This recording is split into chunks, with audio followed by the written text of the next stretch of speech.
Panchmahal જિલ્લાથી Polycab India limited કંપનીના aluminium conductor PVC cable wire Hazira ખાતે Adani port પર પહોંચાડવાને બદલે બારોબાર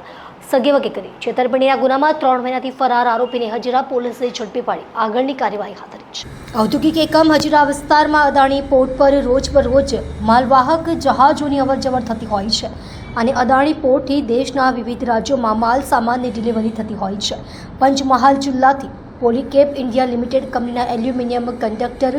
પીવીસી કેબલ વાયર હજીરા ખાતે અદાણી પોર્ટ પર પહોંચાડવાને બદલે બારોબાર સગેવગે કરી છેતરપિંડીના ગુનામાં 3 મહિનાથી ફરાર આરોપીને હજીરા પોલીસે ઝડપી પાડી આગળની કાર્યવાહી હાથ ધરી છે। મળતી માહિતી મુજબ 3 મહિના પહેલા પંચમહાલ જિલ્લાથી પોલીકેબ ઇન્ડિયા લિમિટેડ કંપનીના aluminium conductor PVC cable wire Hazira ખાતે અદાણી પોર્ટ પર પહોંચાડવાને બદલે બારોબાર સગેવગે કરી છેતરપિંડીના ગુનામાં 3 મહિનાથી ફરાર આરોપી પુણા મુંબઈ હાઈવે પર હોવાની માહિતી મળતા હજીરા પોલીસે વેશ પલટો કરી આરોપીની ધરપકડ કરી આગળની કાર્યવાહી હાથ ધરી છે।